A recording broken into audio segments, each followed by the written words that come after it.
దేవుని నామానికి మహిమ కలుగును గాక. హల్లెలూయా. అపోస్తల కార్యముల గ్రంథము 14వ అధ్యాయాన్ని ఈరోజు మనం ధ్యానం చేస్తూ ఉన్నాం.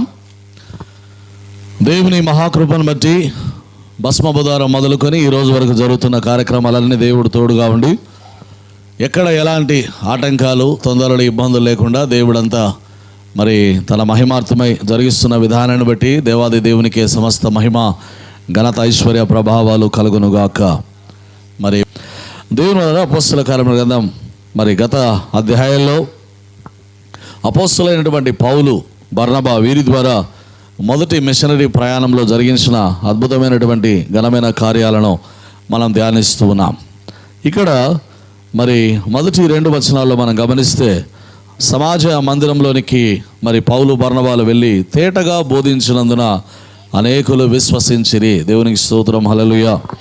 2వ వచనం, అవిధేయులైన యూదులు అన్యజనులను పురికొల్పి వారి మనసులలో సహోదరుల మీద పగ పుట్టించిరి. ప్రియులారా, దేవుని కార్యాలు ఒకవైపు జరుగుతూ ఉంటాయి. దేవుని కార్యాలు జరుగుతూ ఉండగా తప్పగా సాతాను కూడా తన పని చేస్తూ ఉంటాడు. వాడైతే నిద్రపోయేవాడు ఎంత మాత్రం కానే కాదు. అపోస్తల కార్యం 14:19, అపోస్తల కార్యం 13:45, అపోస్తల కార్యములు 13:49, అపోస్తల కార్యములు 17:5, అపోస్తల కార్యములు 17:11, అపోస్తల కార్యములు 18:12, అపోస్తల కార్యములు 21:27. ఇవన్నీ అధ్యాయాల్లో వచనాల్లో మీరు గమనిస్తే అనేక చోట్ల వీరు దైవజనులకు విరోధంగా మనుషులను పోగు చేసినట్టుగా మనం గమనిస్తాం. అపోస్తల కార్యములు 21, 27, 27వ వచనం, 7 దినములు కావచ్చినప్పుడు ఆసియా నుండి వచ్చిన యూదులు దేవాలయంలో అతన్ని చూచి కలవరపరిచి అతని బలవంతముగా పట్టుకుని వారు పెద్దగా కేకలు వేస్తున్నారు. 30 పట్టణం అంతా గలిబిలిగా ఉండిన గుంపులు గుంపులుగా పరిగెత్తుకుని వచ్చి పౌలును పట్టుకుని దేవాలయంలో అతని వెలుపలికి ఈడ్చిరి. వెంటనే తలుపులు మూయబడెను.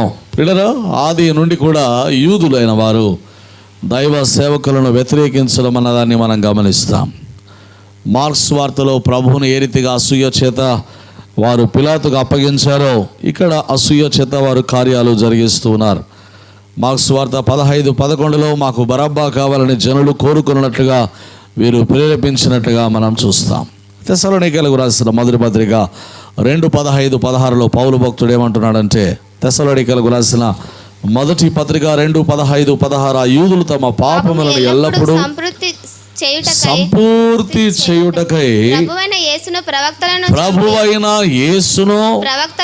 ప్రవక్తలను చంపి మమ్మను హింసించి వారితో మేము మాట్లాడకుండా మమ్మను ఆటంకపరచు దేవునికి ఇష్టలు కాని వారును మనుషులందరికీ విరోధులై ఉన్నారు. దేవుని ఉగ్రత తుదముట్ట వారి మీదకి.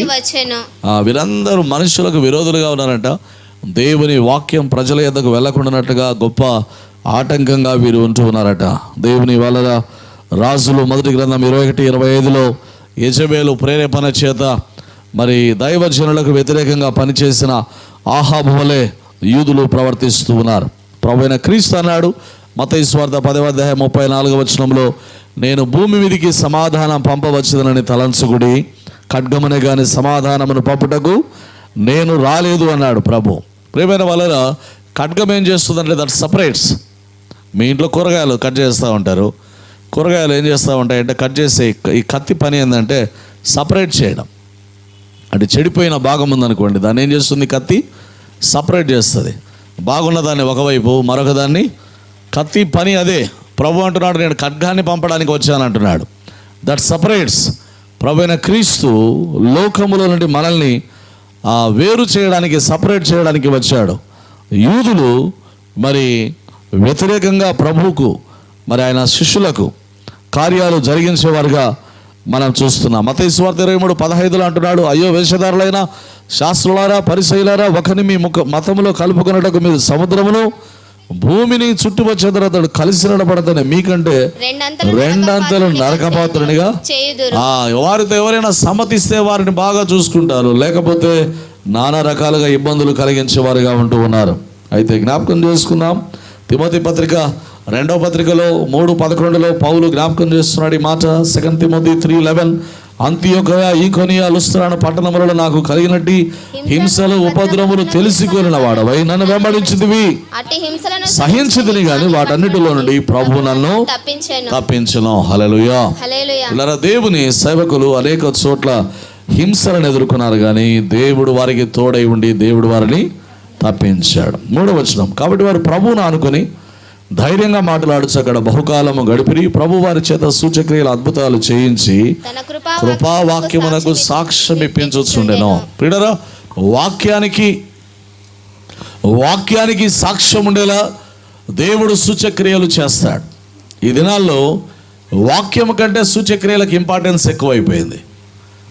వాక్యం, దేవుడు ఏమై ఉన్నాడో, ఆయన ఏమి చేస్తాడో, దేవుని శక్తి సామర్థ్యాలు ఏంటో, దేవుడు తన ప్రజల మీద కనికరపడి ఏమి చేస్తాడో, అవన్నీ సూచక్రియలు, మహత్కార్యాలు, అద్భుతాలు. అయితే ప్రజలు వాటి వెంట వెళ్తూ ఉన్నారు. ఇక్కడ మనం చూస్తున్నాం, తన కృపావాక్యమునకు సాక్ష్యం ఇప్పించుచుండెను. దేవుని వాక్యం ఘనపరచడానికి దేవుడు సూచక క్రియలు, మహత్కార్యాలు చేస్తాడు. కానీ వాక్యాన్ని పెద్దగా లక్ష్య పెట్టరు చాలామంది. ఏదో సూచక్రియలు, మహత్కార్యాలు, అద్భుతాలు జరగాలని మరి మనుషులు ఎదురు చూస్తూ ఉంటారు. 5వ వచనం, యూదులు అన్ని జనులు తమ అధికారులతో కలిసి వారి మీద పడి వారిని అవమానపరిచి రాళ్ళు రువి చంపవలని ఉండి ఆ విషయం తెలుసుకుని వారు వేరే ప్రాంతానికి వెళ్ళి అక్కడ సువార్త ప్రకటిస్తున్నారు. 7-8 వచనాల్లో లుస్త్రా అనే ప్రాంతంలో ఒక గొప్ప అద్భుతాన్ని మనం చూస్తున్నాం.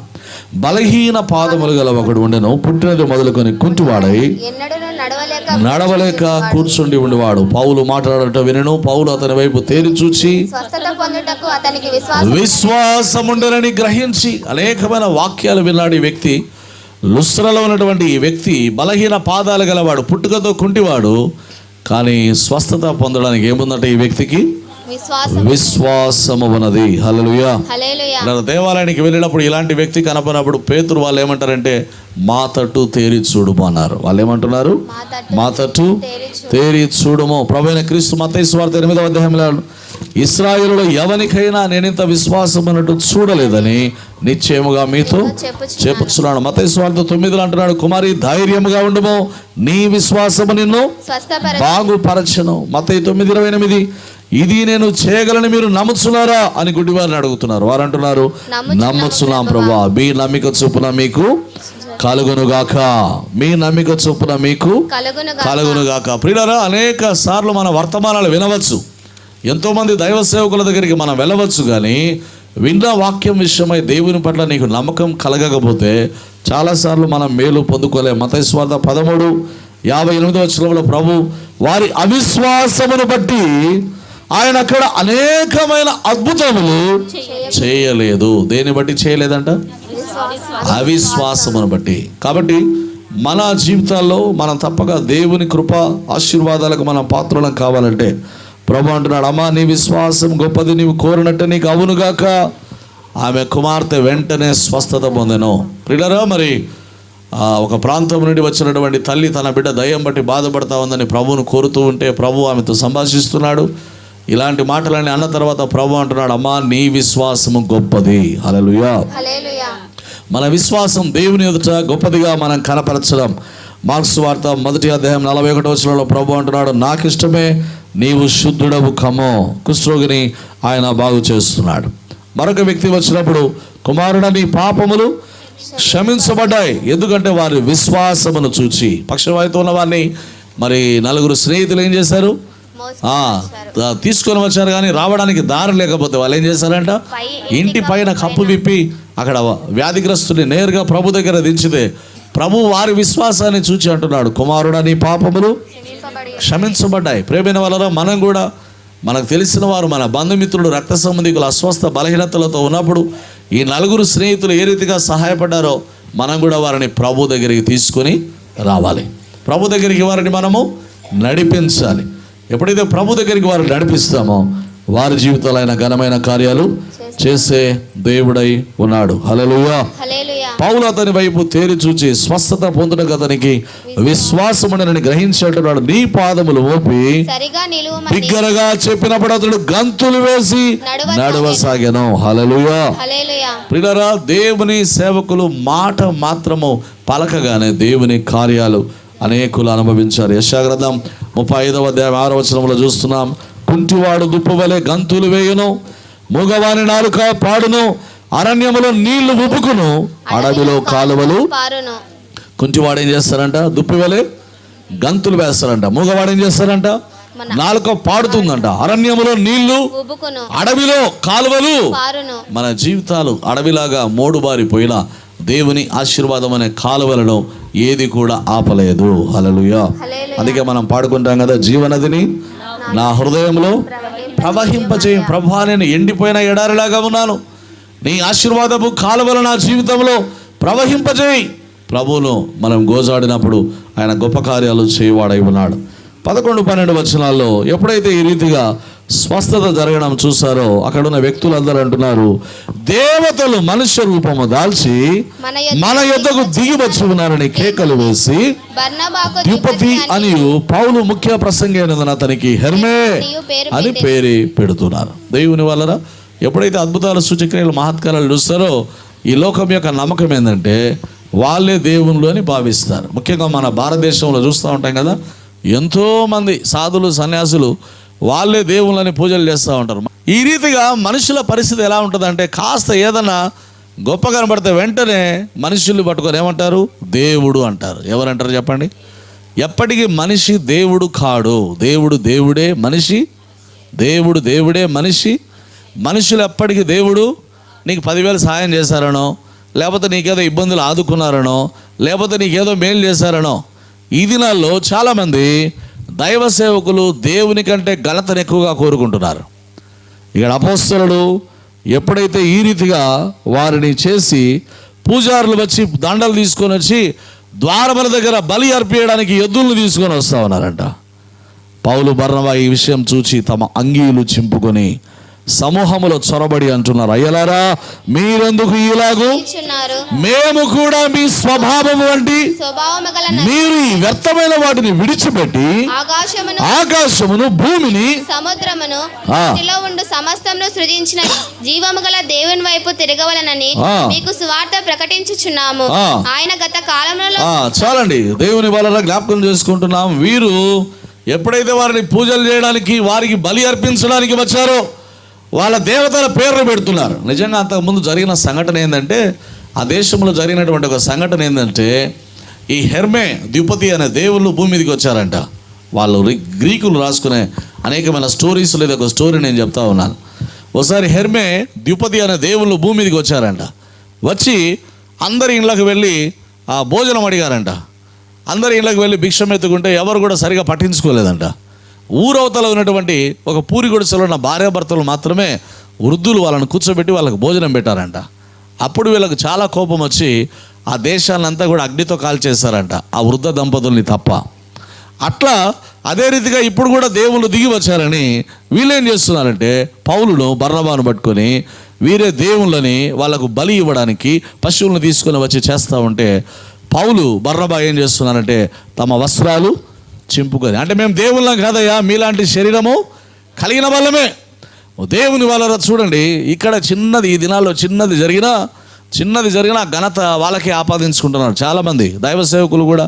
చాలామంది మా చర్చిలో మేము ప్రార్థన చేస్తే, మేము ఇట్టా చేస్తే, అంటే మేము అనడమే మొదలైంది, కానీ దేవుడు అనడం తగ్గిపోయిపోయింది. ఎవరిని ఘనపరచాల మనము? ఏమి జరిగినా ఎవరి ద్వారా జరుగుతుంది?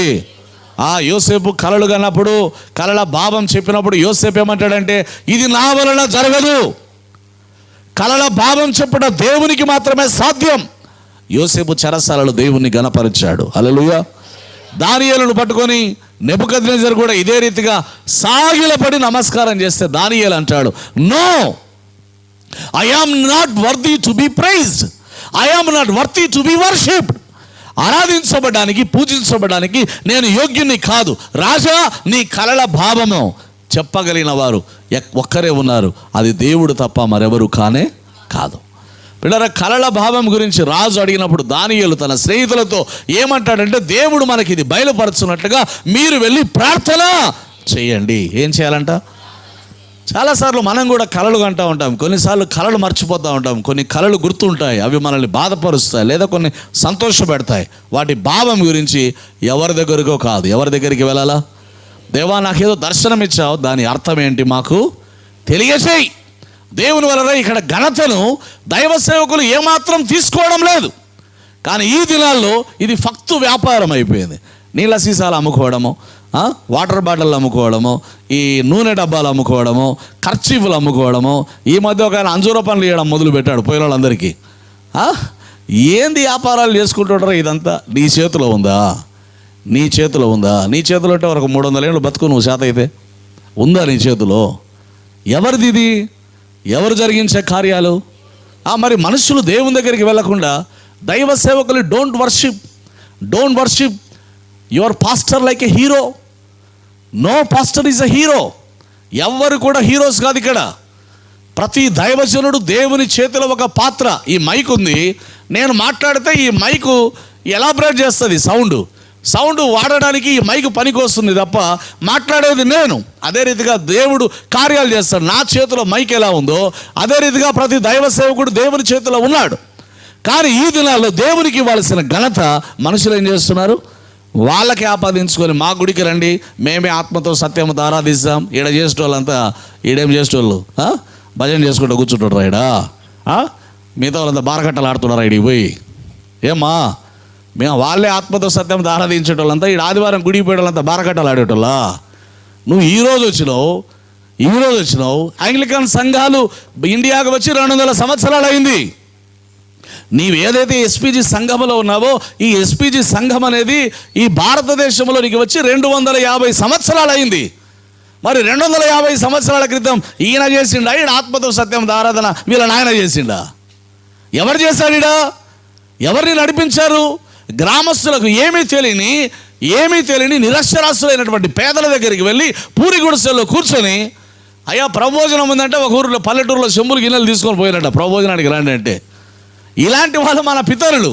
ఇలాంటి వారికి వాక్యాన్ని బోధించి నేర్పించి విద్య నేర్పించి హాస్పిటళ్ళు కట్టించి ఈరోజు మేము పెద్ద సూపర్ కింగులం అనుకున్న ఏ పాస్టర్ హాస్పిటల్ కట్టిస్తూ ఉన్నాడు, కోట్లు సంపాదిస్తూ ఉన్నారు. ఎవరు స్కూళ్ళు పెట్టి ఉచిత విద్యను ఇస్తూ ఉన్నారు. ఈ సంఘం ఎస్పీజీ చర్చ్ 100 హాస్పిటల్స్ కలిగి ఉన్నాం, మనం 100 స్కూల్స్ కలిగి ఉన్నాం, 100 కాలేజెస్ కలిగి ఉన్నాం. CMC one of the best hospital, ప్రపంచంలో టాప్ 10లో సిఎంసి ఒకటి. ఈ సిఎంసిని స్థాపించింది చర్చ్ ఆఫ్ సౌత్ ఇండియా. దేవుని వలన ఈ రీతిగా ఇప్పుడు వెళ్తే అసలు సిఎంసికి వెళ్తే అది సరిపోక మళ్ళీ రాణిపేటలో కొత్త బ్రాంచ్ కట్టించారు. Only for brain and heart. ఆ రెండింటి కొరకే ఆడనే 1500 మంది డాక్టర్లు ఉన్నారట. నేను మళ్ళీ చూడడానికి వెళ్తే గుర్రమ్మని చూడడానికి అక్కడికి వెళ్తే 1500 మంది doctors, only specialist in brain and heart. దేవుని సంఘం డబ్బు అనేది చూడకుండా ఈరోజు అంతా కార్పొరేట్ హాస్పిటల్ వచ్చాయి, విద్యలు వచ్చాయి, కార్పొరేట్ చర్చిలు వచ్చాయి, కార్పొరేట్ స్కూళ్ళు వచ్చినట్టుగా కార్పొరేట్ చర్చిలు వచ్చాయి, ఏసీ చర్చిలు వచ్చాయి. ఆ దినాల్లో ఏమీ లేని నిరుపేదల మధ్య మన సంఘ సేవకులు గురువులు పరిచర్యలు చేశారు. నేను మొట్టమొదటి గురువు అయినాక ఒక పల్లెటూరుకు పోతే నాకు వచ్చిన కానుక ₹85. ఎంత వచ్చింది చెప్పండి? ఆ ఊరు పోయి రావడానికి నాకు ₹3 ఛార్జీ బస్సుకు పోతే. పోను ₹1 టికెట్, రాను ₹1 టికెట్. వచ్చింది ఎంత ఆడ కానుక? ₹85. ఆ నుంచి వచ్చిన వీడికి. ఈరోజు ఏదో మనం ఏదో కారు వేసుకొని బుర్రం తిరుగుతున్నామంటే తిరుగుతున్నాడు ఈయన కార్లు అంటే కారు ఇప్పుడు రాలే, అప్పటి నుంచి లేదు. ₹80 కాడ నుంచి చేసుకుంటూ వచ్చినాం మనం. అంటే మన సంఘాలు ఈరోజు కొత్తగా వచ్చిన కార్పొరేట్ అన్నీ మా సంఘాలు, మేము మా కాడ వస్తే అవి ఇవి ఏది కానే కాదు. ఏ సంఘము దేవుడు కాదు, ఏ పాస్టర్ దేవుడు కాదు, ఏ వ్యక్తి దేవుడు కాదు. దేవుడే, మనిషే. ఇక్కడ వీరు అంటున్నారు, అయ్యలారా మీరెందుకు ఇలాగూ? మేము కూడా మీ స్వభావము వంటి మనుషులమే. మీరు ఈ వ్యర్థమైన వాటిని విడిచిపెట్టి ఆకాశాన్ని, భూమిని, సముద్రమును, వాటిలో ఉండే సమస్తాన్ని జీవము గల దేవుని వైపు తిరగవలని మీకు స్వార్థ ఆయన గత కాలములో సమస్త జనులను తమ మార్గముల యందు. ఆ గతంలో మన పెద్దలు చేశారు, ఆ దేవుని ఈ దేవుని పూజించారు. గ్రామ దేవతలు ఉన్నారు, గ్రామ దేవులు ఉన్నారు, ఏమేమో దేవుళ్ళు దేవతలు ఉన్నారు. అవన్నీ గతంలో పూజలు చేసేవాళ్ళం. దేవుడు ఏం చేశారంట? గత కాలములో సమస్త జనులను తమ మార్గముల యందు నడవనిచ్చును. కీర్తన 81వ కీర్తన 12వ వచనం. 81వ కీర్తన 12వ వచనం, కాబట్టి వారు తమ స్వకీయ ఆలోచనను బట్టి నడుచుకున్నట్లు వారి హృదయ కాఠిన్యమునకు నేను వారిని కీర్తన 147:20, ఏ జలమునకైనా ఇలాగూ చేసి ఉండలేదు, ఆయన న్యాయ విధులు వారికి తెలియకే ఉన్నవి, యెహోవాను స్తుతించుడి. హోషేయ 4:17, ఎఫ్రాయిము విగ్రహములతో కలుసుకొనును, వారిని అలాగనే ఉండనిమ్ము అంటున్నాడు దేవుడు. రోమీయులకు రాసిన పత్రిక 1వ అధ్యాయము 21 నుండి మనం చదివినట్లయితే, వారు దేవుని ఎరిగి ఆయనను దేవునిగా మహిమపరచలేదు, కృతజ్ఞతాస్తుతులు చెల్లింపలేదు, కానీ తమ వాదములందు వ్యర్థులైపోతున్నారంట. ఈ దినానికి కూడా మనం కూర్చుంటే డిబేట్లలో కొట్లాడుకుంటూ ఉంటారు. మా దేవుడు అంటే గొప్ప, మా దేవుడు అంటే గొప్ప. దేవుడు మనల్ని ఆర్గ్యుమెంట్లు చేయడానికి పంపలే, సువార్త ప్రకటించడానికే పంపాడు. హల్లెలూయా. ఎవడైనా చేర్చుకుంటే ప్రకటించు, చేర్చుకొనకపోతే మీ పాదాల ధూళి వారి దగ్గర వదిలేసి వెళ్ళిపోవడమే, చెప్పడమే నీ పని, కానీ ఒప్పించడం నీ పని కాదే. ఎవరు ఒప్పిస్తారు? పరిశుద్ధాత్మ దేవుడు. హల్లెలూయా. ఎవరు ఒప్పిస్తారు చెప్పండి? నేను 300 ప్రసంగాలు 300 రోజులు వరుసగా చెప్పినా ఒక్కడు కూడా మారు మనసు పొందడు, దేవుడు మార్చకపోతే. మనం చెప్పే వాక్యాలు లేదు గొప్పతనం, దీని వెనక పనిచేసే పరిశుద్ధాత్మ ఆయన కార్యము చేయకపోతే 365 రోజులు నేను కూడికలు పెట్టి వాక్యాలు చెప్పినా ఒక్కడు మారడు. నేను చెప్పే వాక్యములలో కాదు, మార్చే దేవునిలోనే గొప్పతనము. దేవునికే మహిమ కలుగునుగాక. హల్లెలూయా. 17వ వచనం, ఆయనను ఆయన ఆకాశము నుండి మీకు వర్షమును ఫలవంతములైన ఋతువులను దయచేసి ఆహారం అనుగ్రహించుచు ఉల్లాసముతో మీ హృదయములను నింపుచు మేలు చేయట చేత తన గురించి సాక్ష్యము లేకుండా చేయలేదని బిగ్గరగా చెప్పిరి. దేవుని వలన నీకు దేవుడు తెలిసినా తెలియకపోయినా, నిజ దేవుని నీవు ఆరాధించినా ఆరాధించకపోయినా, నీ కొరకు సిలువ వేయబడి ప్రాణము పెట్టి సమాధిలో నుండి 3వ దినమున తిరిగి లేచిన ప్రభువైన క్రీస్తుని నీవు ఎరుగకపోయినా ఆయన నీకు ఆహారం ఇచ్చాడు, నీకు వస్త్రం ఇచ్చాడు, ఉండడానికి నివాసం ఇచ్చాడు, కుటుంబాన్ని ఇచ్చి ఇంతవరకు నిన్ను దీవిస్తూ వచ్చాడు. ఇవన్నీ చేస్తూ వచ్చింది కారణం, నీవు ఆయనను ఎరుగకపోయినప్పటికీ నీ కారణం ఏమిటంటే ఆయన తండ్రి తన బిడ్డలను ప్రేమించినట్లుగా దేవుడు మనల్ని ఇంతవరకు ప్రేమిస్తూ వస్తూ ఉన్నాడు. హల్లెలూయా. కీర్తన గ్రంథము 52వ కీర్తన 1వ వచనాన్ని మనం చదువుదాం. 52వ కీర్తన 1వ వచనము, చేసిన కీడును బట్టి నీవెందుకు దేవుని కృప నిత్యముండును. మనుషులు కీడు చేస్తారు కానీ దేవుడు ఏం చేస్తారంట? నిత్యము కృప చూపించే దేవుడు. రోమా 1:19, ఎందుకనగా దేవుని గూర్చి తెలియశక్యమైనదేదో అది వారి మధ్య విషదమై ఉన్నది, దేవుడు వారికి దానిని విషదపరచను. హల్లెలూయా. కీర్తన 107:37, వాటి వలన సస్యఫల సమృద్ధి పొందినట్లు ఆయన ఆకలి కొనిన వారిని అచ్చట కాపురమంచను. ఈ రీతిగా దేవుడు మనుషుల పట్ల దయ చూపిస్తూ వచ్చాడు. మనుషులు ఏదో ఒక రోజు నన్ను తెలుసుకోకుండా పోతారా అని. 18వ వచనం, వారు ఈలాగు చెప్పి తమకు బలి అర్పించకుండా సమూహములను ఆపుట బహు పూలదండలు తీసుకొని ఆ బలి అర్పించడానికి వెళ్తే వీరు వారిని ఆపడానికి ఏమైపోతున్నారంటే వీళ్ళు చాలా ప్రయాసపడుతున్నారు. హల్లెలూయా. మనం హేరోదును జ్ఞాపకం చేసుకుందాం. హేరోదు ప్రసంగం చేస్తాను, అందరూ ఏమన్నారు? అబ్బా ఇది దేవుని స్వరమే తప్ప మనుషుల స్వరము కాదు. హేరోదు దేవుని గణపరచునందున ఏమైపోయాడంట? దేవుడు అతని మొత్తని గనక హేరోదు ఏమైపోయాడు? పురుగులు పడి. పౌలు బర్నబాకు బాగా తెలుసు, అందుకే వారు మనుషులు వాళ్ళకి ఇచ్చే ఘనతను వారు ఒక్క నిమిషం కూడా దాన్ని యాక్సెప్ట్ చేయడంలా. ఎవరికి ఘనత కలగాలి? మాకు కాదు దేవా, మాకు కాదు, సమస్త మహిమ నీకు మాత్రమే కలుగునుగాక.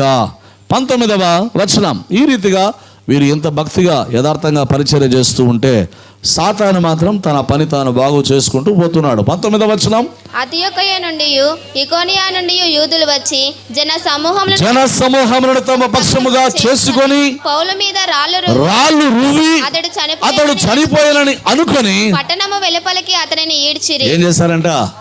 రాళ్ళు రువ్వి చచ్చిపోయాడు అనుకొని ఏం చేశారంట? పట్టణం బయటికి ఏం చేశారంట? ఈడ్చుకొని పోయారంట. అబ్బా ఎంత దేవుని వలన అంటే సాతానుకి ఎంత క్రోధమో చూడండి. ఈ రీతిగా వాడు మన కుటుంబాల మీద వాడు ఎప్పుడు కూడా ఇది అసూయ కలిగి ఉంటాడు. మన కుటుంబాల పట్ల సాతాను ఎప్పుడు ద్వేషం కలిగి ఉంటాడు.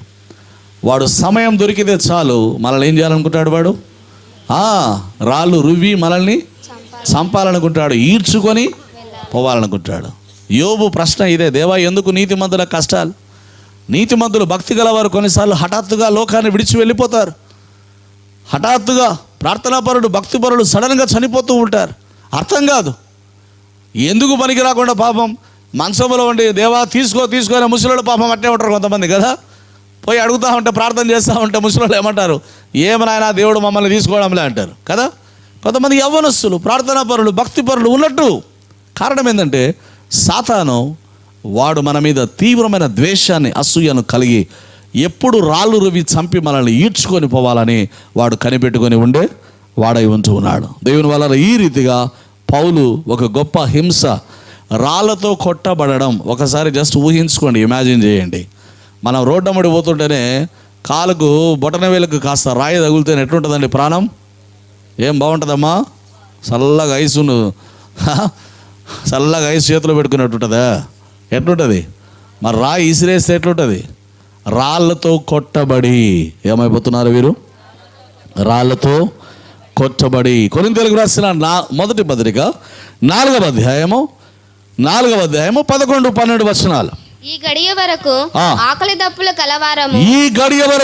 ఆకలి దప్పులు కలవారము, దిగంబరులము, పిడిగుద్దులు తినుచున్నాము, నిలవరమైన నివాసము లేక ఉన్నాము, స్వహస్తములతో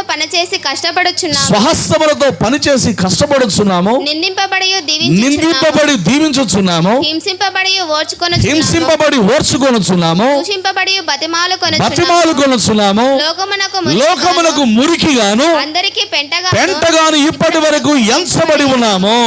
లోకం దృష్టిలో దైవ సేవకులు ఎలాగున్నారంట? లోకంలో మురికిరా అంట, పెంటగా ఉన్నారంట. మనుషులందరి ద్వారా వీరు ఎంచబడుతూ ఉన్నారా? మరి దేవుని వలన ఇలాంటి సమయంలో దైవజనుడైన పౌలు వారు పొందిన శ్రమలు, ఆ పరిచర్య మనం జ్ఞాపకం చేసుకుంటే దేవుణ్ణి మనం స్తుతించకుండా ఉండలేమో. తర్వాత వచనాన్ని దయచేసి చదవండి. అయితే శిష్యులు అతని చుట్టూ నిలిచి ఉండగా అతడు లేచి పట్టణములో ప్రవేశించి మరునాడు బర్నబాతో కూడా దెర్బేకు బయలుదేరిపోయాను. దేవుని వలన శిష్యులందరూ చుట్టూ ఉన్నారు కానీ వీళ్ళను రాళ్లతో కొడుతూ ఉంటే ఎవరైనా ఆపగలిగారా? కొన్నిసార్లు శ్రమలు తప్పక వస్తాయి మన మీదికి. ఎన్నో రకాలుగా మన చుట్టూ ఎంతమంది ఉన్నా వీరేం చేస్తున్నారండి? 22వ వచనం, శిష్యుల మనస్సులను, శిష్యులు వీళ్ళని ధైర్యపరచడంలే. అయ్యా ఏమైందిలే పాస్టర్ గారు, ఏమనుకోకండి, మా ఊరోళ్ళు చెడ్డోళ్ళు, ఏమనుకోకండి అని ఏమని అంటున్నారా వీళ్ళు? కానీ ఎవరు దృఢపరుస్తున్నారంట? అపోస్తలులు ఏం చేస్తున్నారంట? శిష్యుల మనస్సులను విశ్వాసమందు నిలకడగా ఉండాలి, అనేక శ్రమలను అనుభవించి దేవుని రాజ్యములో ప్రవేశించాలి అని వారిని హెచ్చరించిరి. హల్లెలూయా. వీళ్ళరా రాళ్లతో కొట్టబడ్డారు, ఊరి అవతలికి ఈడ్చబడ్డారు. తిరిగి వాళ్ళు ఊరిలోకి వచ్చి శిష్యులను ఏం చేస్తున్నారంట? వాళ్ళు ధైర్యపరుస్తున్నారు. దేవునికి స్తోత్రం. హల్లెలూయా. ఇది మన పరిచర్య. బలహీనులను మనం బలపరచాలా, కృంగిపోతున్న వారిని ధైర్యపరచాలా. నీ మాటల ద్వారా ఒక్కరోజు ఒక్కరినైనా నీవు ప్రోత్సహించేలా నీవు ఉండాలా. దేవుని వలన కించపరచడం చాలా సులువు, గాయపరచడం చాలా సులువు, బాధ పెట్టడం చాలా సులువు, అవమానించడం చాలా సులువు, నీవెందుకు పనికిరావురా అనడం చాలా సులభం. కానీ నీ నోటి మాట ఇతరుల గాయాలు కట్టేదిగా ఉంటే నీవు ధన్యుడవు. హల్లెలూయా. యెషయా గ్రంథకర్త ఏమంటున్నాడు? 35వ అధ్యాయం 3వ వచనం, 35వ అధ్యాయం 3వ వచనం, సడలిన చేతులను బలపరచుడి, తొట్రిల్లు మోకాలను దృఢపరచుడి, తత్తరిల్లు హృదయాలతో ఇట్లనుడి, భయపడక ధైర్యముగా ఉండండి, ప్రతిదండన చేయుటకై మీ దేవుడు వచ్చుచున్నాడు. తప్పక తీర్పు తీర్చే శక్తి, తీర్పు తీర్చే అధికారము, తీర్పు తీర్చే దేవుడు రానై ఉన్నాడు. మనం తీర్పు తీర్చాల్సినటువంటి అవసరము లేదు. కీడుకు ప్రతికీడు మనం చేయాల్సిన అవసరము లేదు.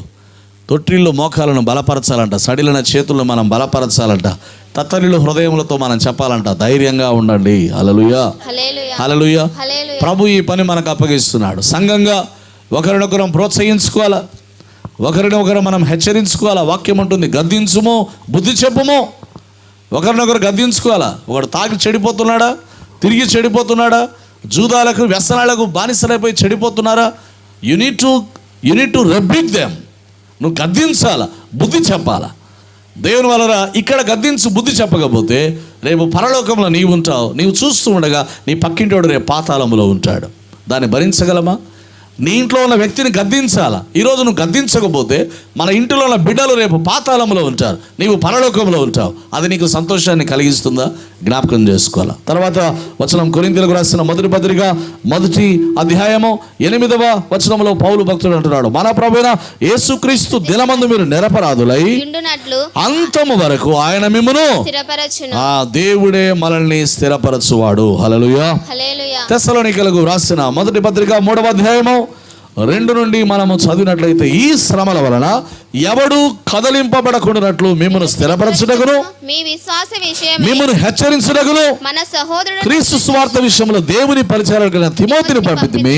మేము మీ యొద్ద ఉన్నప్పుడు మనము శ్రమను అనుభవింపవలసి ఉన్నదని మీతో ముందు చెప్పిదేము కదా, అలాగే ఇది మీకును తెలియను. అట్టి శ్రమలను అనుభవించుటకు మనము నియమింపబడిన వారము. దేనికోసమంట?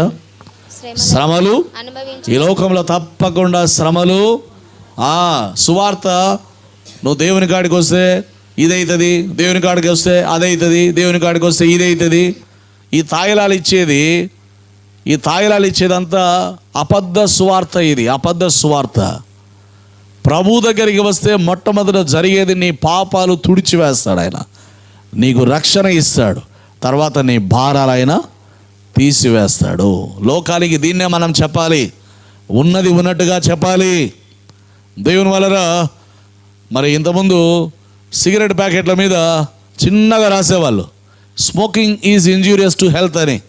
పొగ త్రాగడము ఆరోగ్యానికి హానికరం. ఇప్పుడు పొగ అని రాయడంలే, పెద్ద బొమ్మ వేస్తూ ఉన్నారు. ఏ బొమ్మ వేస్తూ ఉన్నారు? క్యాన్సర్ పుండు బొమ్మ వేస్తూ ఉన్నారు. ఏ బొమ్మ? 90% దాని మీద క్యాన్సర్ పుండు బొమ్మ ఉంటుంది. గవర్నమెంట్ తీర్మానం చేసుకుంది, దీన్ని మనం చెప్పాలా? చెప్పకపోతే కోర్టు చెప్పింది, గద్దించింది. You need to rebuke the people, you need to warn the people. Cigarette దాని మీద, ఈ గుట్కా ప్యాకెట్ల మీద 90% క్యాన్సర్ పుండేసిన బొమ్మ వేసింటారు. ఎవడు పట్టించుకోడు, కొంటనే ఉంటారు. తాగేటోడు తాగుతూనే ఉంటాడు, ఈ గుట్కాలు నమిలేటోడు నములుతూనే ఉంటాడు. గద్దించుము, బుద్ధి చెప్పుము. దేవుని వలన ఈ లోకంలో శ్రమలున్నాయి. ప్రభు దగ్గరికి వస్తే ఏదో తాయిలాలు ఇస్తాడని కాదు. ప్రభు దగ్గరికి వచ్చిన ప్రతివాడు, ప్రభు అన్నాడు, ఎవడైనా నన్ను వెంబడించాలనుకుంటే తన సిలువను ఎత్తుకుని నన్ను వెంబడించిన వాడు నాకు పాత్రుడు కాడు. ప్రభు అయిన క్రీస్తు చెప్పినటువంటి మాటలు యూదా పత్రిక 1వ అధ్యాయము 20-21 వచనాలు మనం చదివినట్లయితే, యూదా పత్రిక 1వ అధ్యాయము 20-21 వచనాలు మనం చదువుకుందాం. ప్రియులారా, మీరు విశ్వసించు అతి పరిశుద్ధమైన దాని మీద మిమ్మల్ని మీరు కట్టుకొనొచ్చు. పరిశుద్ధాత్మలో నీ ప్రార్థన పునాది దేని మీద కట్టబడాలా? దేని మీద? ఎవరు పలకడంలే. ఏమ్మా ఇంకా 15 నిమిషాలు ఉంది 9కి. 15 నిమిషాల తర్వాతనే పలుకుతాం బాబట్టరా మీరు. ఇంకా పలకడానికి ఏముంది? ఇంకా లాస్ట్ శుక్రవారం ఎప్పుడన్నా పలకండి. మీరు విశ్వసించు అతి పరిశుద్ధమైన దాని మీద మిమ్మల్ని మీరు కట్టుకొనొచ్చు. ఎక్కడ కట్టబడాలంట? అతి పరిశుద్ధుడు ఎవరు? మన ప్రభు అయిన యేసుక్రీస్తు. నాలో పాపం ఉన్నదని ఎవడైనా నిరూపించగలరా అని సవాలు విసిరిడా. దేవాది దేవుడు నీ విశ్వాసానికి పునాది ఉండాలి. పునాది మీద మీరు కట్టబడచ్చు, మీరు కట్టుకొనొచ్చు, పరిశుద్ధాత్మతో ప్రార్థన చేయొచ్చు, నిత్య జీవార్థమైన మన ప్రభువు యేసుక్రీస్తు కనికరం కొరకు కనిపెట్టచ్చు, దేవుని ప్రేమలో నిలుచున్నట్లు కాచుకొని ఉండుడి. దేంట్లో నిలబడి ఉండాలంట మనం? దేంట్లో నిలబడి ఉండాలంట? యోహాను పత్రికలు 3 పత్రికలు ఉన్నాయి. 3 పత్రికలు ఒకే అంశం గురించి వ్రాయబడుతుంది, ప్రేమ ప్రేమ ప్రేమ. ఆయన ఏమంటాడంటే, చూచే మనిషిని ప్రేమించని వాడు చూడని దేవుణ్ణి ప్రేమిస్తున్నానని చెప్పడం అంటే వాడు అబద్ధికుడు. ఎవడంట వాడు? నీ కంటి ముందు కనబడే మనిషిని ప్రేమించకుండా కనబడని దేవుని నేను ప్రేమిస్తానంటే మనుషులు నమ్ముతారేమో కానీ దేవుడు దాన్ని నమ్ముతాడా? దేవుని వలన ఎవరిని ప్రేమించాలా? నిన్ను వలే. దేవుడు నిన్ను ప్రేమించుకో అంటున్నాడు. నిన్ను ప్రేమించుకో, కానీ నిన్ను వలే నిన్ను వలె ధనవంతుడు ప్రేమించుకో, నిన్ను నీవు కట్టుకో, ఏమేమో చేసుకో, నా ప్రాణమా తినుము తాగుము అనుభవించు. కానీ ఏం చేయాలా? గడప దగ్గర పడి ఉన్న దరిద్రుడైన లాజర్ను కూడా ఏం చేయాలా? ప్రేమించాలా. ధనవంతుడు అంతా నాకే అనుకున్నాడు, దరిద్రుడికి కొంత తీసి పెట్టాలన్న చింత లేదు. కానీ నరకం పోయేసరికి మాత్రం దరిద్రుడు తనకేదో చేయాలని ఆశపడతా ఉన్నాడు. వాక్యం ఏమంటుందంటే, నీళ్లు పోయేవానికి నీళ్లు పోయబడును. ఎవరికంట? నీళ్లు పోయేవానికి నీళ్లు. ఈరోజు అంతర్జాతీయ జల దినోత్సవం. Today is the international water day of water. అంటే నీళ్ళ గురించి ఇంపార్టెన్స్. నోరు అదుపులో పెట్టుకుంటే నీ శరీరం క్షేమం అంట. డబ్బు మితంగా వాడితే నీ పిల్లలకు ఉపయోగం అంట. నీళ్లు మితంగా వాడితే వచ్చే తరానికి మేలంట. దేవునికి స్తోత్రం. బాగుంది కదా మాటలు. మాటలు తక్కువ ఉంటే నీ ఒంటికి మేలు, నీ ఒంటికి మేలు. ఫ్రీ కదా మాట్లాడడం, ఎంతైనా మాట్లాడచ్చు కదా అని సెల్ ఫోన్లో ఉన్నదంతా జోళ్ళంతా కారుస్తూ ఉంటే యాదో ఒక రోజు మళ్ళీ అది వస్తుంది, మళ్ళీ మనకు రివర్స్ అవుతుంది. అర్థమవుతుందా? ప్రభు ఏమన్నాడంటే, మీరు చెవుల్లో చెప్పుకునేటి మిద్దెల మీద ఏడ చెప్పుకుంటారంట. ఏ స్వామికి తెలుసు సెల్ ఫోన్లు వస్తాయని? చెవుల్లోనే చెప్పుకునేది కదా, ఎవరికి వినపడదు. మనమే గుస గుస గుస గుస గుస గుస చిన్నగా చిన్నగా ఎవరైనా ఉండరా? ఆ అమ్మ కథ నీకు తెలుసురా, ఈ అమ్మ కథ నీకు తెలుసురా? నీ కథ నువ్వు చూసుకోరాదా? ఆ అమ్మ కథ నీకెందుకు కదా? మన ఇంపార్టెన్స్ అంతా ఏంటంటే యోని కథ ఏంది అనేది. యోని కథ నాకు అడుగుతూ ఉంటారు, బాబు మా స్టేటస్ చూసినావా అని. మరి నీ స్టేటస్తో నాకేం పనిరా? నేను సింగపూర్ పోతే నాకేం, నువ్వు మలేషియా, నా స్టేటస్లే నాకు నాది నాకు చూసుకోలేక చేస్తా ఉన్నాం. రాత్రి మీటింగ్కి పోయి వచ్చేసరికి మాకు 3-4 అయింది. పండుకొని లేచేసరికి మళ్ళీ ఈ టైము. మా స్టేటస్లే మేము చూసుకోలేక చేస్తాం. నా స్టేటస్ చూడలే అంటారు కొంతమంది భలే కోపంగా. ఏం రూలా నీ స్టేటస్ చూడాలని? నేను పెట్టిన స్టేటస్లో చూడలేను అంటే నువ్వు స్టేటస్లో పెళ్లి కార్డు పెడితే అది చూసుకొని మేము పెళ్ళికి రావాలన్నా? ఏం సిగ్గులేనమ్మా? ఎట్టా తయారైపోయారంటే మనుషులు. నా స్టేటస్ చూడలేదా? ఏంది నీ స్టేటస్ నేను చూసేది? అంటే నీ బతుకుతో నాకేం పని? నా బతుకు నాది, నా బతుకు. ఈ వాక్యం చూసుకొని టైం లేకనే మేము చేస్తూ ఉండం. ఇంకా నువ్వు ఆడుండవు, నువ్వు సింగపూర్ పోయినావా, ఊటీకి పోయినావా, గోవాలో మునిగి వెళ్తుండవా, బీచ్లో దొలుతుండవా? నాకు అవసరం అయ్యన్నీ.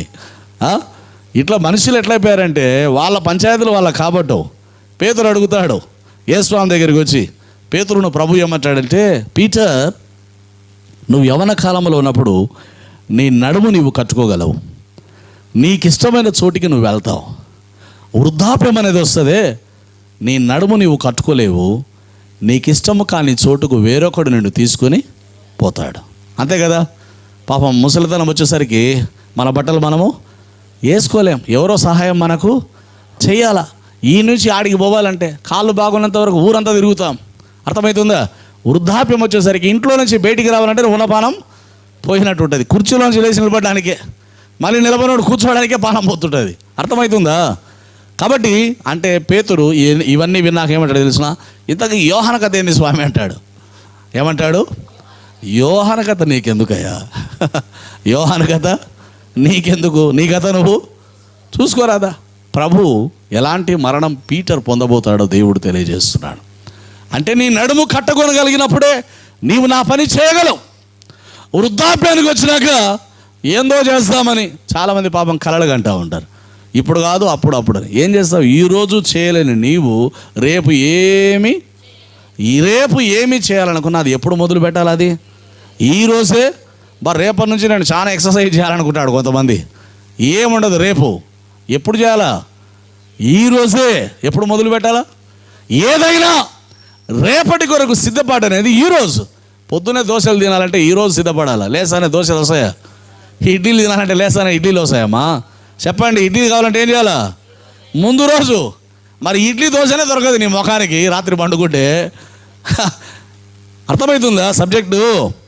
రేపేదైనా కావాలంటే ముందు నీవు సిద్ధపడాలి. ప్రభు యొక్క వాక్యం అంటుంది, పరిశుద్ధమైన దాని మీద మిమ్మల్ని మీరు కట్టుకోనండి, పరిశుద్ధాత్మలో ప్రార్థన చేయండి, నిత్య జీవార్థమైన మన ప్రభువు యేసుక్రీస్తు కనికరం కొరకు కనిపెట్టుచు దేవుని ప్రేమలో నిలుచున్నట్లు కాచుకొని ఉండుడి. ఈ లోకంలో ఉన్నప్పుడు ధనవంతుడు పేదవాని కోసం తన ఎంగిలి చేయి కూడా విసిరినవాడు కాదు. అలాంటి వాడు నరకంలో ఏం కావాలంట ఆయనకు? ఫ్రిడ్జ్ వాటర్ కావాలంట. ఏం కావాలంట ఆయనకి? దొరుకుతాయా? దొరకవు. నీళ్లు పోయేవానికి నీళ్లు పోయబడును. ఇతరులతో ప్రేమగా మాట్లాడు, దయతో మాట్లాడు, కనికరమతో మాట్లాడు, ప్రోత్సహించు, ధైర్యపరచు. బలహీనతలో వారికి ధైర్యాన్ని చెప్పు. ఏం కాదు, దేవుడున్నాడు, చూసుకుంటాడని మాట్లాడు. బయటికి వచ్చిన అదే మాట మాట్లాడు. లోపలగా మాట మాట్లాడి బయటకు వచ్చి ఇంకో మాట మాట్లాడాకు. ఈ మాటలు నీవు లోపల ఒకటి బయట ఒకటి మాట్లాడే మాటలు నిన్ను అబద్ధికునిగా చేస్తాయి, నిన్ను వేషధారిగా చేస్తాయి. కాబట్టి దేవుని వలన ప్రేమలో నిలుచున్నట్లు కాచుకొని ఉండుడి. దేవుని వలన వీరు సంఘాన్ని బలపరిచి హెచ్చరించి 23వ వచనం ప్రతి సంఘములో వారికి పెద్దలను ఉపవాసం ఉండి ప్రార్థన చేసి వారు నమ్మిన ప్రభువునకు వారిని అప్పగించిరి. దేవుని వలన సంఘం అంతా ఎవరిని నమ్మాలా? ప్రభువును నమ్మాలి. వారు నమ్మిన ప్రభువుకు వారిని ఎందుకు? ఇప్పటి నుంచి ప్రభు పని వారు చేయాలా? ప్రభు వారి అక్కరలు, దేవుడే వారి అక్కరలు తీరుస్తాడు. ప్రభు ఏమన్నాడంటే దేవుడు సెలవిచ్చిన మాట ఏమన్నాడంటే, నూర్చెడి ఎద్దు మూతికి చిక్కము పెట్టవద్దు. ఇంతకుముందు మనకు ఈ ధాన్యం కుప్పలు నూర్చేది ఉండేది. నూర్చేటప్పుడు అది కష్టపడుతుంది కాబట్టి పశువు తప్పక నూర్చే మేతలుండి కొద్దిగా తినాలి. నీవు దానికి చిక్కం పెట్టి నూర్చమనడం న్యాయం కాదు. దేవుడు పశువుల పట్ల ఎంత బాధ్యత కలిగి ఉన్నాడో ఆయన పిల్లలమైన మన పట్ల కూడా అంతే బాధ్యత. నూర్చే ఎద్దుల గురించి ఆలోచన చేసే దేవుడు పరలోకానికి వెళ్ళాల్సిన మన గురించి ఆయన ఇంకా ఎంత ఆలోచన. అందుకే ప్రభు అంటున్నాడు, దేని గురించి చింతపడకుడి కానీ ప్రతి విషయంలో ప్రార్థనా విజ్ఞాపనముల చేత మీ విన్నపములు కృతజ్ఞతాపూర్వకముగా దేవునికి తెలియ చేయుడి. అరచు పిల్ల కాకులకు ఆహారం ఇచ్చే దేవుడు ప్రభు అంటున్నాడు, నీ నోరు తెరువుము, నేను దానిని బాగుగా నింపెదను. పరిశుద్ధాత్మలో ప్రార్థన చేయండి. పరిశుద్ధమైన దాని మీద మిమ్మల్ని మీరు కట్టుకోండి. సంఘంలో పెద్దలను ఏర్పాటు చేసి దేవునికి వారిని అప్పగించి వారు మరొక ప్రాంతానికి వెళ్తూ ఉన్నారు. 27వ వచనంలో వారు వచ్చి సంఘమును సమకూర్చి దేవుడు మనకు తోడయ్యుండి చేసిన కార్యములన్నీ విశ్వసించుటకు ఆయన ద్వారం తెరిచిన సంగతి వివరించిరి. పిమ్మట వారు శిష్యుల యొద్ద బహుకాలము గడిపిరి. దేవుని నామానికి మహిమ కలుగును గాక. ఫిలిప్పీలకు రాసిన పత్రిక 3వ అధ్యాయం 12 నుండి 14 వచనాలు మనం చదువుదాం. ఫిలిప్పీలకు రాసిన పత్రిక 3వ అధ్యాయము 12 నుంచి 14 వచనాలు. ఇదివరకే నేను గెలిచితనని అయినను ఇదివరకే సంపూర్ణ సిద్ధి పొందితినైనను నేను అనుకొనుట లేదు కానీ నేను దేని నిమిత్తము క్రీస్తు యేసు చేత పట్టబడితునో దానిని పట్టుకొన వల్లని పరిగెత్తుచున్నాను. దేనికోసం పరిగెడుతున్నాడంట? దేవుని వల్ల ఇంతకుముందు దేనికోసం పరిగెత్తాడు? గుర్రం మీద పోతున్నాడు దమస్కు మార్గానికి. దేనికోసం? క్రైస్తవుల్ని నాశనం చేయడం కోసం. కానీ ఇప్పుడు దేనికోసం పరిగెడుతున్నాడు? ఆత్మల సంపాదన కోసం. హల్లెలూయా. ఆయన డైరెక్షన్ చూడండి ఎట్లా మారిపోయిందో. ఈ 40 దినాలు ఉపవాస ప్రార్థన దినాల్లో నీ డైరెక్షన్ మారాలి, నీ దిశ మారాలి, నీ దశ మారాలి. దిశ మారాలి అంటే ఇంటికి పోయి బాత్రూమ్ పడగొట్టి ఈ బాత్రూమ్ పోయి ఆడగట్టుకొని నేను ఒక ఊరిలో పనిచేస్తా ఉంటే పెద్ద ఇల్లు 4 బాగా అంటే అంకణాలు ఉన్న ఇల్లు అని మనం అంటాం కదా, 4 సెంటర్లో కట్టుకున్న ఇల్లు, 3-4 సెంటర్లో కట్టుకున్న ఇల్లు. పోయేసరికి చిన్న బాత్రూమ్ అయిన ఉంది. ఆడున్నారు అందరూ, వాళ్ళమ్మ, ఆయన భార్య, 3 పిల్లలు. ఏమిరా స్వామి ఏమొచ్చింది నీకు, మొత్తం ఇదంతా బాగా కొట్టుకుని మూలకొండవే అంటే, బాబు మా ఆయన చచ్చిపోయా బాబు, ఎవరిని అడిగితే వాస్తు బాగాలేదంట, అందుకు ఆయన్ని పడగొట్టాం బాబు అంట. నీ పాజుగుల ఏమన్నా జ్ఞానం ఉందారా స్వామి?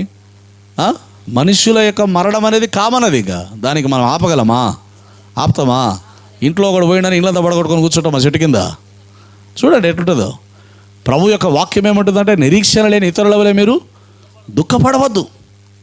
నిరీక్షణ లేని వారు దుఃఖపడతారు. నాకు నిరీక్షణ ఉంది. ఏమా నిరీక్షణ? ప్రభు రాకడలో ఆయన తలవారిని వెంట పెట్టుకొని వస్తాడు. ఆ తర్వాత మేఘాల మీద మనం వెళ్తాం, మన ప్రియుల్ని మనం కలుసుకుంటాం. మనకు ఆ నిరీక్షణ ఉంది, ఆ ధైర్యం ఉంది. ఇది కేవలం కొద్దిపాటు ఎడబాటు మాత్రమే.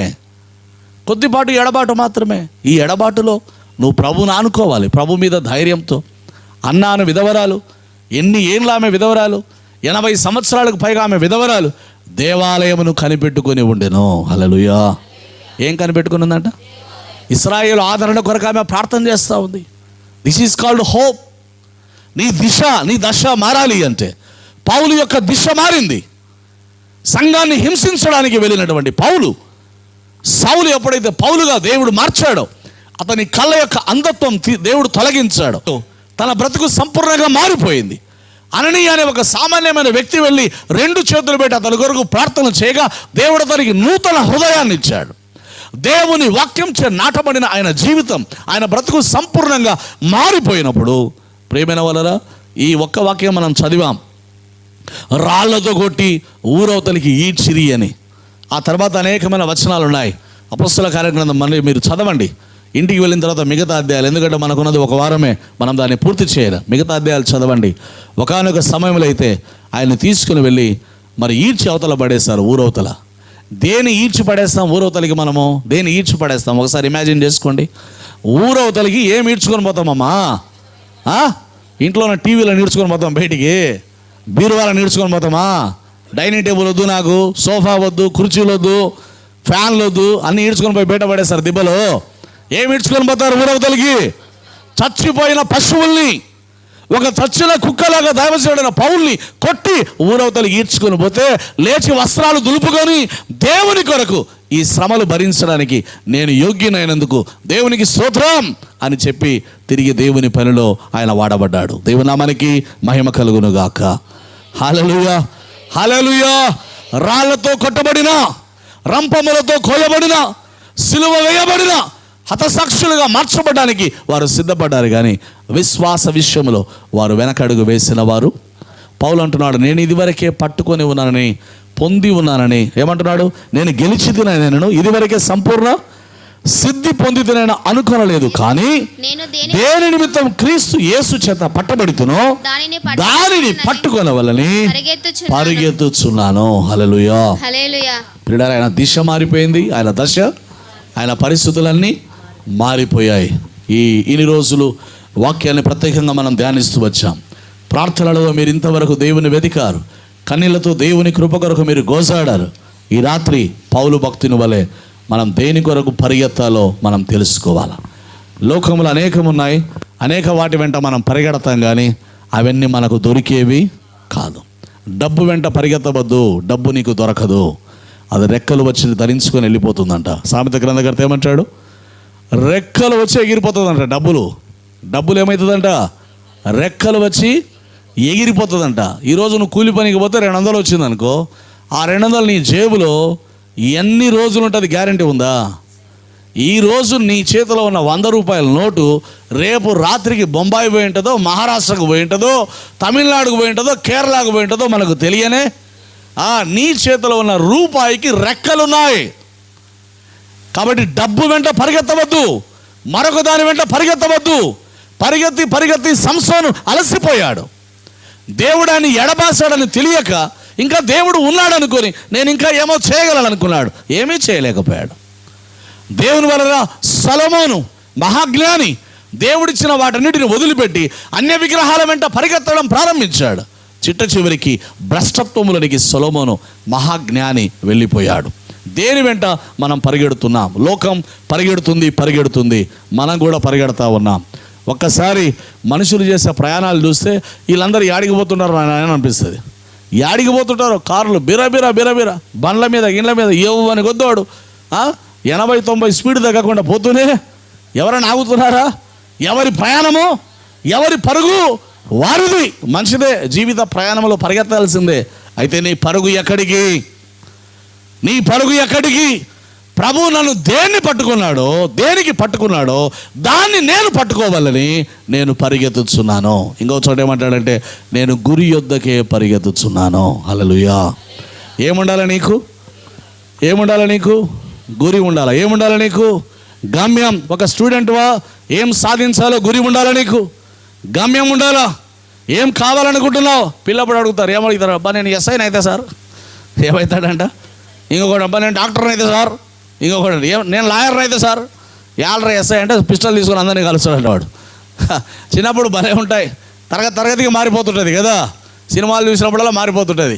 సినిమాలో హీరో ఏం చేస్తే మనం అదే చేయాలనుకుంటాం. క్రికెట్ చూసి వాడేదో చేస్తే మనం కూడా నీ జీవితానికి ఏముండాలా?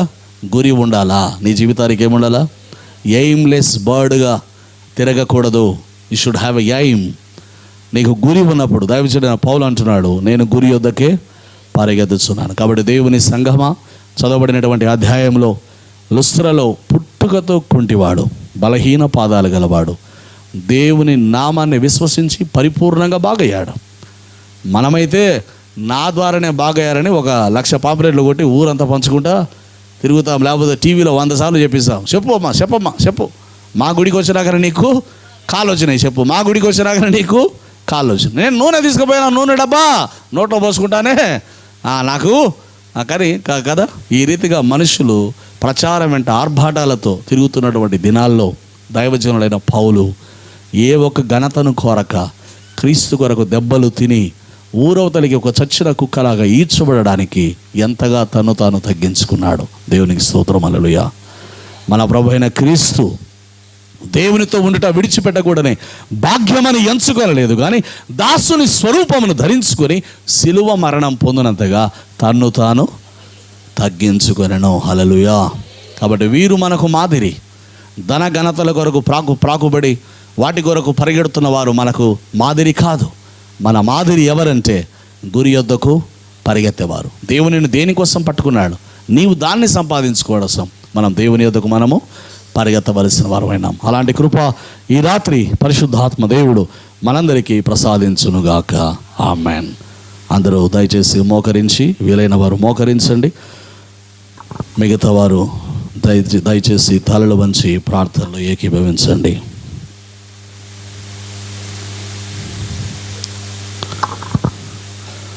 హిస్సోపుతో కడుగు, ఇప్పుడే శుద్ధి అవుదుం. హిస్సోపుతో కడుగు, ఇప్పుడే శుద్ధి అవుదుం.